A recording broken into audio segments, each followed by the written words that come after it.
because I got 50 feet of, I can tune wherever I want. I don't know what to do with my hands. So anyways, we're currently standing here.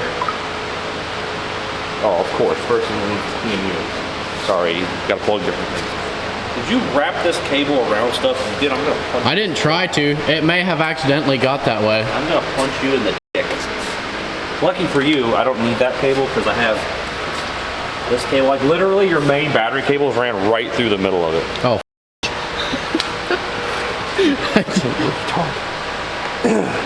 Stupid.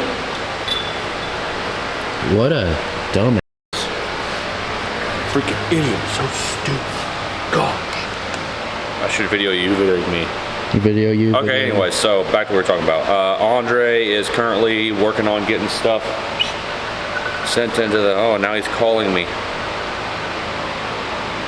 Oh, fancy seeing you here. No, not at all, but let's do it.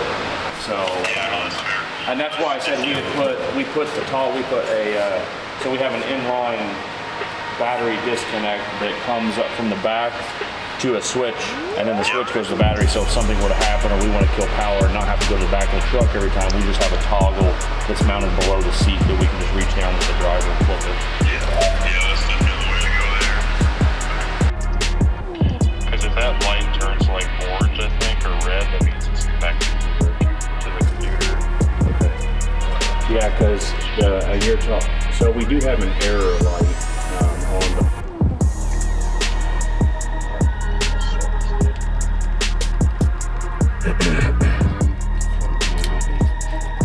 Yeah, it's marked on the front of the plug too. Okay. The front.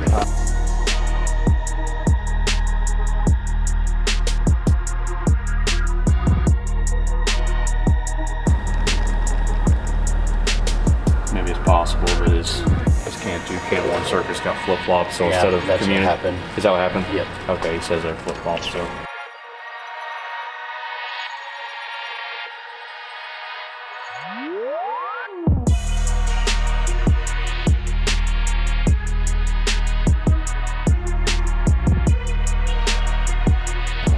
Oh, it went off. It went off now. I turned the Terminator thing on and now it's happy.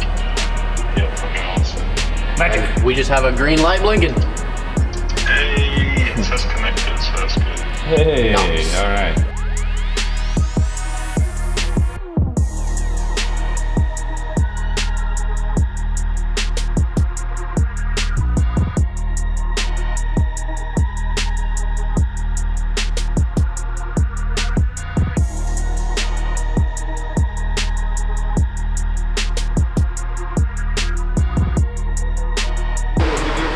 That ding dong forgot to hook the one ground up. It's probably the most important ground we've got. The one that makes it communicate with All the everything. other wiring's right, though. Probably. That's the funny thing. Let's go. Bye. Yeah, it was literally like when I say it was sitting right beside it, like it was like tucked underneath the main cable, and you couldn't see that it wasn't on the lug. Idiot. And he's like, no, it runs right down here to it. And I'm like, what? And I'm like looking from the side of the truck, like, I can see the eyelet not on there. Sitting in there looking so dumb. Lowercase st, capital O, lowercase D-U-double-M. Guys are retarded. They're like, he is D-U-double-M dumb.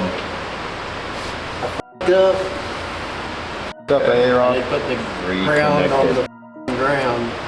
Absolutely. Well, I did hook up the commands backwards. Makes life So I mean that easier, took like, like I've had 5 people minutes go, to swap that around, but we have lights on the keypad. Or my file. We have lights on the dash. It's making noises.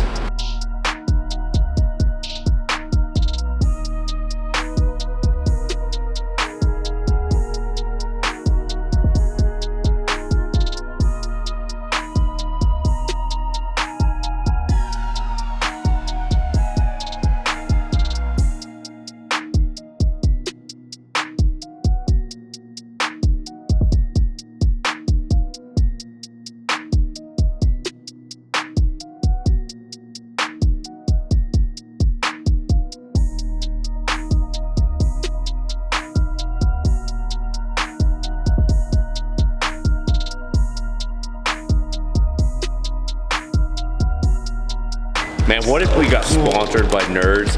4, that'd be great. Nerds, Milwaukee, Harbor Freight. And B-dubs! I guarantee you if we hit them up, they'd at least send us like a freaking pallet of gummy I'm clusters. so glad that the cam and crank stuff actually works. That was the other thing that I was worried about too. Okay. So, Can I take the nitrous bottles out of it? yeah, That way I don't need one on now. it easier. Just got done with Andre. We've tested everything. We've got injectors, we've got cam crank. All the sensors work. EGTs are working, Lambda's working. Switch panel's working. Trans brake bump, all that is working. Literally everything's working except the rail pressure sensor and the current sensor, which obviously we need I to know start. what happened. And he's pretty sure he knows what happened. He accidentally tied in a 0 volt instead of a 5 volt on the current anyways. Yeah. That wouldn't be the problem with the cam crank though. I'm gonna check voltage here in a second. Once we do that and get those two things fixed, we're gonna prime the fuel system, put trans fluid in it. That way when we call Andre back, we're literally ready to start it. It sounds like, I mean, it's a tune-up for a Cummins. I don't see why it would be much to start it. It's not like we're starting from scratch, so. I'm hoping it'll be like start idle perfect. He's like, all right, have fun. So at that point, then we can drive it around. We don't have to push it anymore. Ever had it mostly correct, right? Yeah, mostly right. Minus- Minus the ground wire. Minus the ground wire Only left two off. small things was the can high, can low. There's 2 sets of circuits in here and that go to here, and he had them flip-flopped in this connector, which is not a big deal. Andre even said that like that's pretty common. Most people do that. It's like they're the same color. It's pretty easy to flip-flop them. Fix that, and then we could communicate with the PMU, but it would not take a flash. And I had noticed the voltage was only reading 7. And then Andre got a hold of ECU Masters. They looked at everything. They're like, I don't know, the voltage seems weird. And then he's like, make sure it's grounded. Everett traced the ground. He's like, it's down there. And I'm looking through here. And I'm like, yeah, there's an eyelet not touching anything. So as soon as he touched it, it was 12.5 volts. So that fixed that. As soon as he flashed the tune, the dash lit up, the panel works. And then we started testing sensors. So All the overall, sensors works. Good Like- job, Everett. and I think our nitrous lines will be, I mean, realistically, We can go test we could it test this weekend.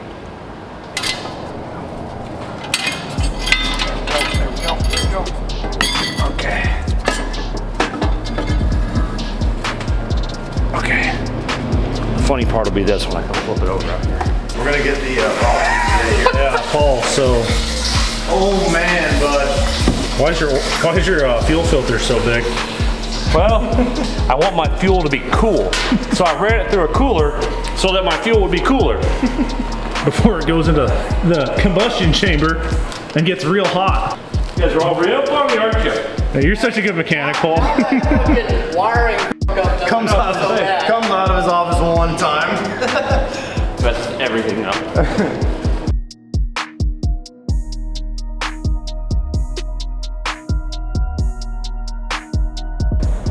Are you making some tune file changes? Yeah.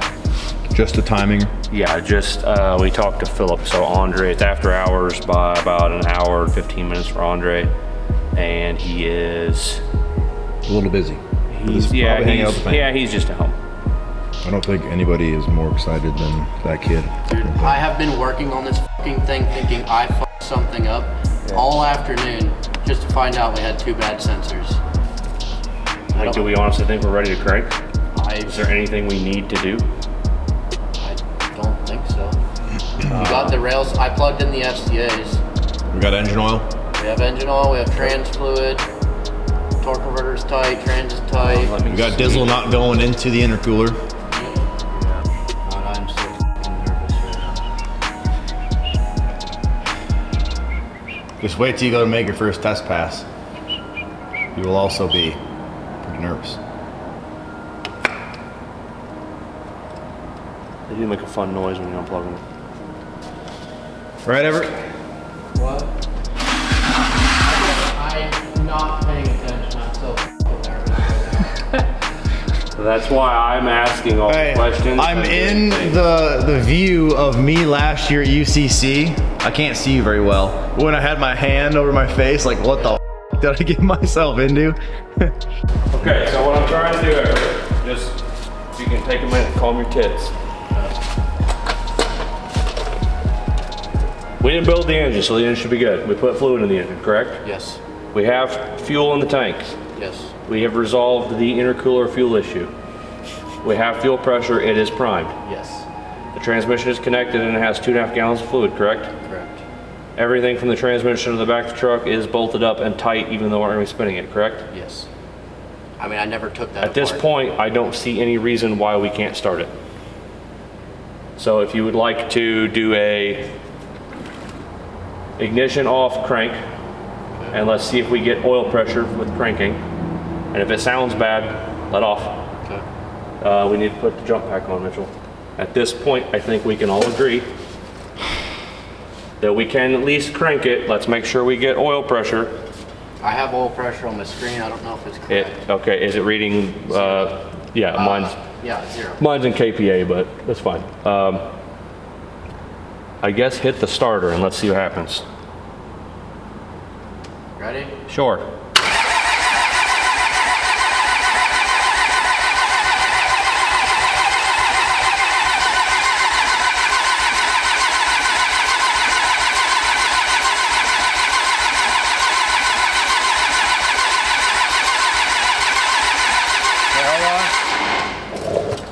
All right, I guess turn the ignition on and let's see what happens. So first one, it'll light up. Is it lit up? Okay. Lit up. I'm scared. I'm so scared. I'm scared too. I'm so scared. Don't forget the main power is down by you.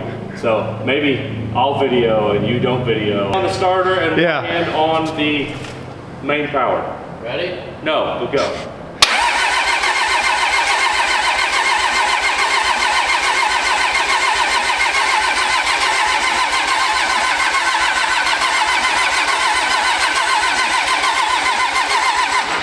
No fuel supply pressure. Correct. What our low pressure is saying? Does it like- smell Okay. like fuel? Yeah. Crank it. Ready? Yeah.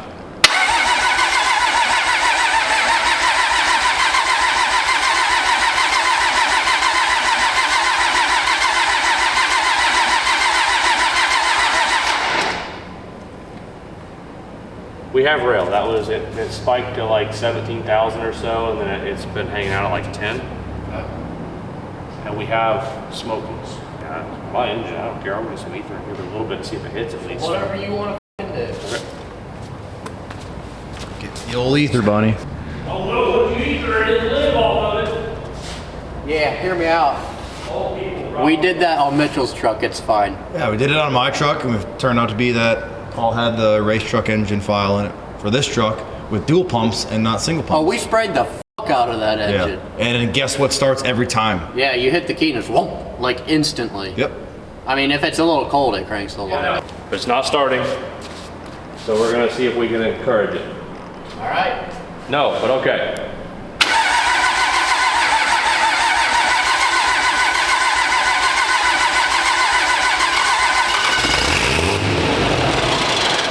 I killed it. I know. Now see if it starts. I got excited and killed it. Oh, that's fine. I'm good with it. See if it starts now on its own. Ready? Yeah.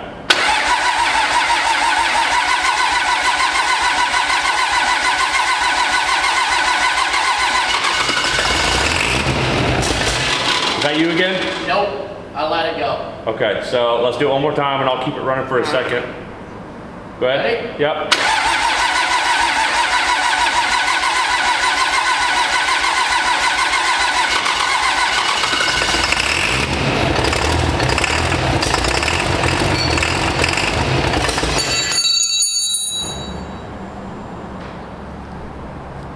That fell. Hey, Somewhere up there. sounds good. Yeah, sorta.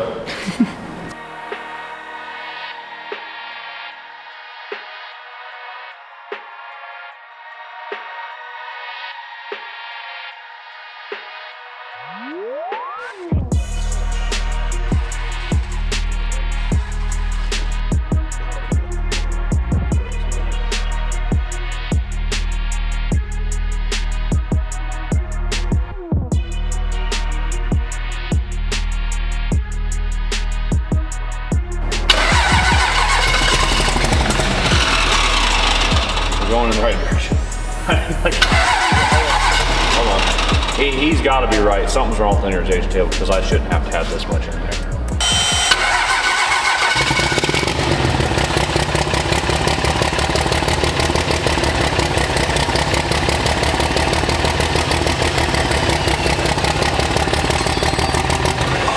Okay, hold on. Let me do something here.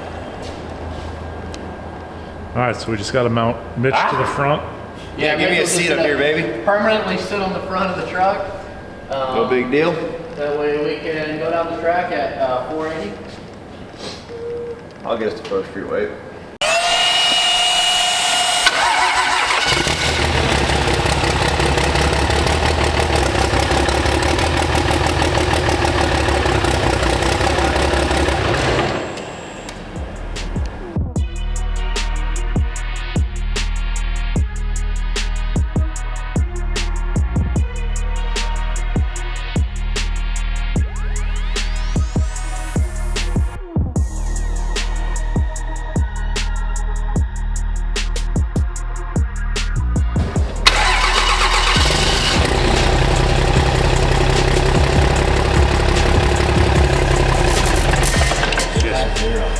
Yeah. So almost makes me wonder. Well, I know it fits because it's a bitch to get it on there. Let's just keep doing what we're doing. I want to get it tuned and idling and happy, and then we'll figure out the water later.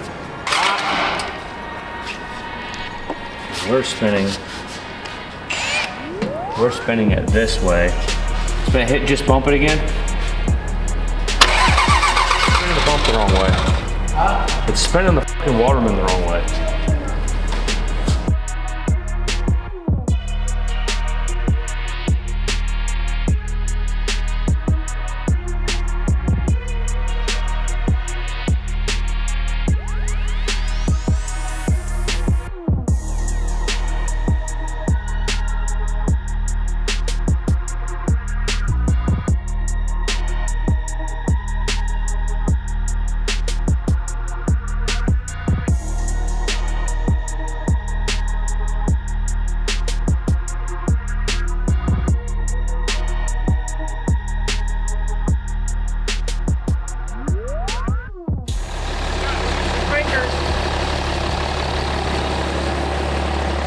Mini Cooper powered steering.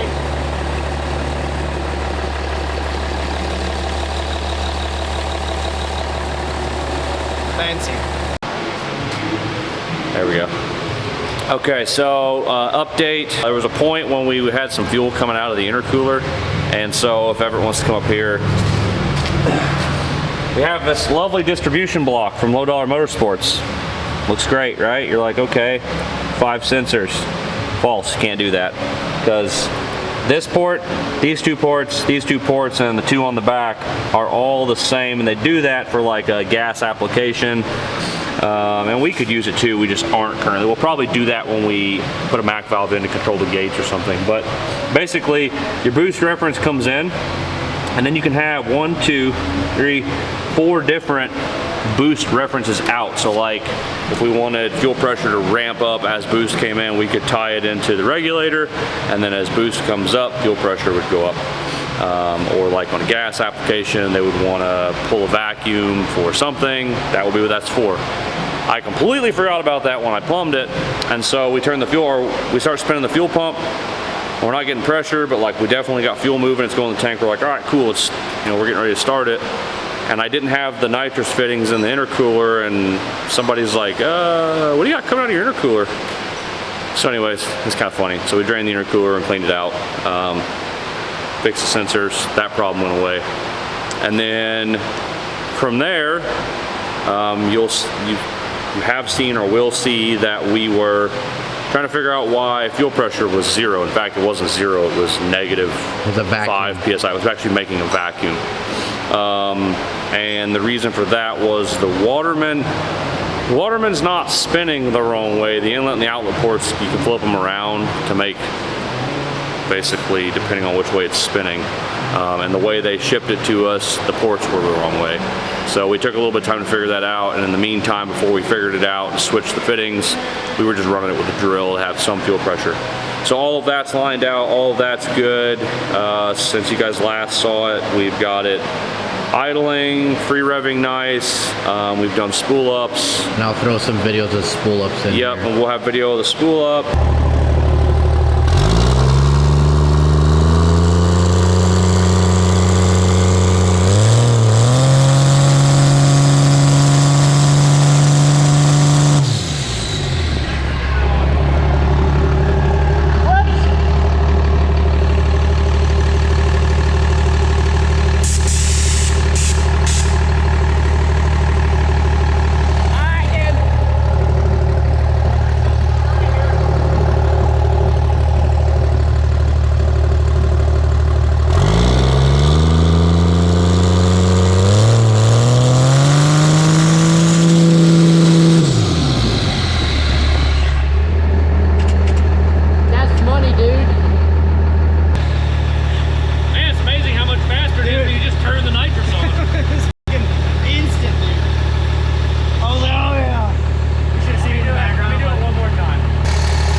Okay, so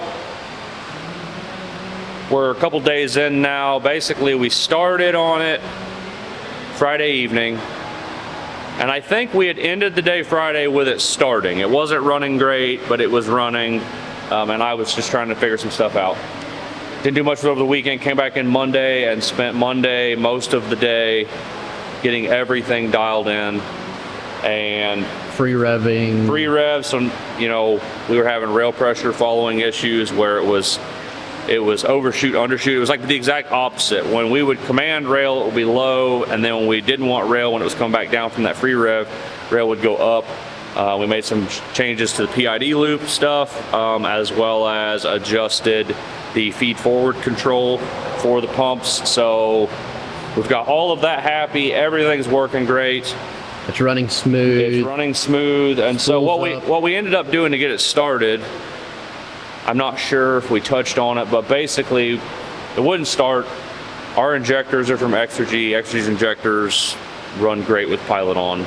So the S&S bass tune from Andre, all of their stuff, they just run on main, and it just wasn't happy. So I just went in and I turned Pilot on, and suddenly the truck ran just like it used to. So made some changes with Pilot timing, Pilot fuel quantity, main timing, stuff like that to get it idle happy, rev happy. We got it where it free revs all the way up to 5,000, nice and smooth, and you can whack the throttle real fast, and everything follows the way it's supposed to. So that's great.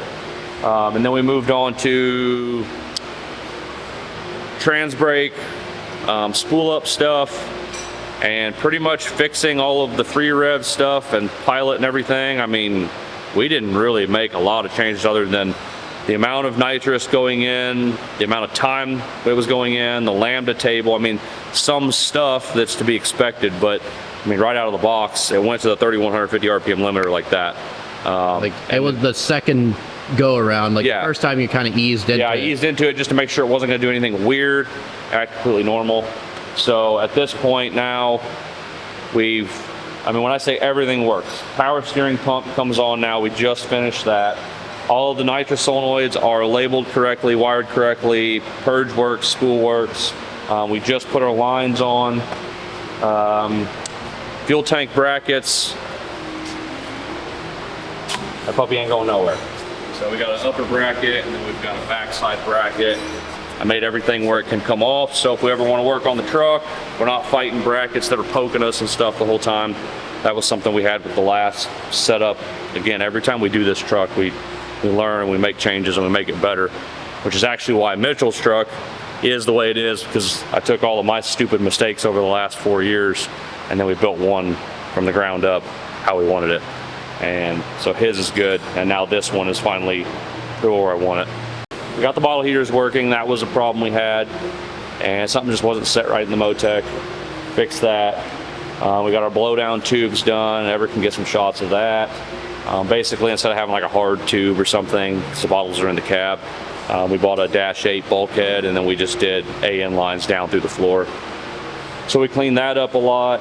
I mean, we're pretty much ready to go. We've got to put the doors back on, and then I've got some touch-up paint stuff to do, but nothing that's keeping us from running. So I think the next thing we're going to do is bump.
That was like money. I want a Motec. That's bullshit. That worked. It didn't even like spin the tires. It literally like engaged, like you'll see in the video, it was like rolled, and I'm like, I need a Motec. I'm like, this is bullshit, dude.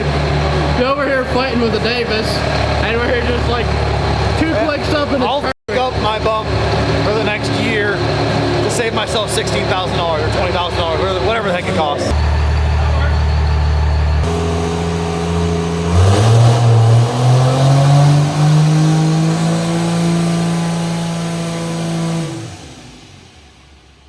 Yeah, so this has been fun.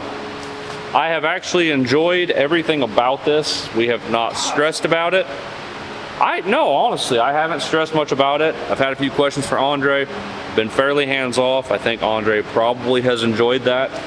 The few questions I did have, he gave me a pretty brief answer and I was able to manage my way through it, so that worked out really good. We just tested the bump, which should also be here on the video, so you guys see that we're close. I mean, at that point, we're ready to let go of the button. So, yeah, hopefully you guys enjoyed it, and the next video will be this thing doing something other than just being an ornament in the shop. So, we'll see you guys next time, and hope you enjoy.